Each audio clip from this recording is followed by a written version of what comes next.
একজন ভাই প্রশ্ন করছেন, একজন বিয়ে করার পর যে দেনমোহরটা দেয় সেটা বেশিরভাগ আদায় করে না, স্ত্রীর কাছে খালাস চেয়ে নেয়, সেটা কি বৈধ বা জায়েজ হবে? কি আবার এত বিয়ে বিয়ে প্রশ্ন কেন রে ভাই? হ্যাঁ, কে কে বিয়ে করেছেন একটু হাত তোলেন তো দেখি। বিবাহিতরা হাত তোলেন, বিবাহিতরা। চাচা আপনি বিয়ে করেননি? ও বিয়ে হয়নি আপনার না? হ্যাঁ আচ্ছা, মাশাআল্লাহ, হবে চাচা, হবে, দোয়া করে দেবো আপনার জন্য। আচ্ছা, অবিবাহিত আনমেরেড কে কে আছেন একটু হাত তোলেন তো দেখি। এই কয়জন?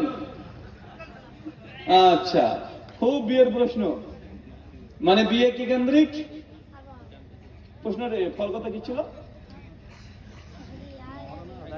মোহরানা নির্ধারণ করা হয় কিন্তু আদায় করে না, খালাস চেয়ে নেয়, খালাস। আরে এ তো পুরুষ না, কা পুরুষ, কি পুরুষ? আরে বিয়ের রাত্রিবেলাতে যে বোর পায়ের কাছে বসে থেকে ক্ষমা যায়, যে দেখো 500 টাকা দিলাম, 5,000 টাকা মানে মোহর ছিল, 50,000 টাকা দিয়ে মোহর ছিল, 5,000 টাকা দিলাম, মাফ করে দাও, তো কি পুরুষ না কা পুরুষ? আরে তুমি যদি পুরুষ হতে তুমি কি করতে? আরে তুমি ওকে তাক লাগিয়ে দিতে। আশ্চর্য রে, বলো নগদ 50,000 টাকা ভরা মজলিসে বিয়ে করতে গিয়ে শ্বশুর বাড়িতে প্রথম দিন নগদ 50,000 টাকা ফেলে দিতে হবে, এনে 50,000 টাকা। মানুষ গ্রামে ভাবতো বাপ রে বাপ, দেখেছিস জামাই পেয়েছে না কি পেয়েছে রে? এ জামাই না এই আম্বানি না, তা আপনাকে দেখে মনে হচ্ছে বিয়ের দিন আমি ফকিরের বাচ্চা এসেছি বিয়ে করতে। মানে 10,000 টাকা মুহূর্ত আবার বাকি, তা আবার রাতে তো পর পায়ের তলে বসে আছে বিড়ালের মতো। আরে তুই তো আজকে ভাঙ, তুই বিড়ালের মতো পেছনে কেন? এটা আশ্চর্য লোক রে ভাই। আরে আপনি ডাইরেক্ট বিয়ে করতে যাবেন, 50,000 টাকা ফেলে দিবেন। হুজুর বিয়ে করে দেন 50,000 টাকা নগদ, বলেছিলাম 30,000, 40,000 দিব, 10,000 টাকা বেশি দিলাম, খুশি হয়ে যান, 50,000 টাকা মোহর করে দেন। কারণ 40,000 টাকা বলেছে, 50 দিয়েছি। আরে আজকের দিনে তো আপনি নায়ক, হিরো। মানে আজকের দিন আপনি একদম মানে নিচে বসে আছেন। মানুষ না ভাই, তুই পায়জামা, এ মানুষ নাকি এ পায়জামা? এ বিয়ে করবে কেন রে ভাই? এ তো বিয়ে করার দরকার নেই, এ তো আরো 2-4 বছর রোজা রাখার দরকার ছিল। নবী বলছে যার সামর্থ্য আছে সে বিয়ে করবে, আর যার সামর্থ্য না কি করবে? ও রোজা রাখবে। তো তুমি ভাই রোজা রাখো, তোমার জন্য বিয়ে এখনো জায়েজ না, তুমি ফিটারে করে দুধ খাও।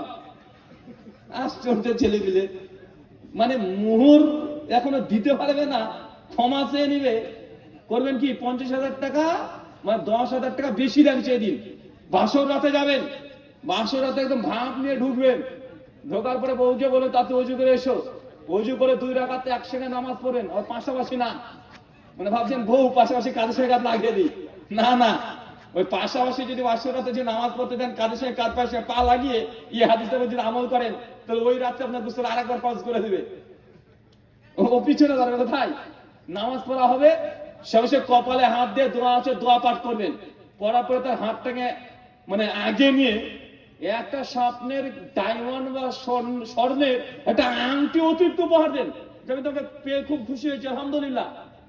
আরে বিয়ের রাত্রিতে যেটা ডায়মন্ড যদি মেয়েটা পাই, ও সারা জীবন কি যখন এই আপনার বাড়ি থেকে বিয়ের পরে যাবে না, বাপের বাড়ি একবার যাবে 3-4 দিন পরে, গোটা পাড়ার মানুষকে বলবে যে কি পেয়েছি রে, বাপরে বাপ। গোটা এলাকার লোক বলবে বাপরে বাপ, জামাই রে এটা একটা 40 মোহর বলছিল, 50 নগদ দিয়েছে, আর বাসর রাতে ডায়মন্ড দিয়েছে, আমার সোনা দিয়েছে। মানে গোটা এলাকাতে মানে আপনি জামাই নাকি মানুষ দেখবে, তাকাবে আর সেলফি তুলতে আসবে। আর আপনি বিয়ের রাতে পায়ের তলে বসে আছেন, বিড়ালের বাচ্চা। শোনেন, শরীয়ত মোতাবেক যদি মাপ চেয়ে নেন তাহলে তো বেঁচেই গেলেন। যদি মাফ করে দেয়, স্ত্রী হক আছে, মাফ করে দিতে পারে। যদি মাফ করে দেয়, বেঁচে দিলেন, মানে আপনি নিজে বেঁচে গেলেন, গোনাগার থাকলেন না। তা আমার মনে হয় না যে এই মেয়েটা 5-10 হাজার টাকা মেরে কি হবে রে ভাই, কি হবে তোর? ওর 20,000 টাকা 10 টাকা মেরে আপনার কি লাভ? আর ওকে যদি দেন 2-5 দিন পর যদি প্রয়োজন হয়, আপনার বউ বড় আপনাকে দিয়ে দিবে। বিপদে বলে দেবে কি দেবে না? যদি বউর কাছ থেকে টাকা ধার নিতে হয় না, বিপদে পড়ে যাবে না ভার। মানে একবার যদি ধার নিয়েছেন 50 বছরের টাকা শোধ করলো, বলবে এখনো পাই। তো ওর কাছে মানে ধার না মানে মুসিবতের ব্যাপার। তো তারপরেও দেন, ওর কাছে থাক, ওদের টাকা থাকলে যদি খুশি হয় দেন,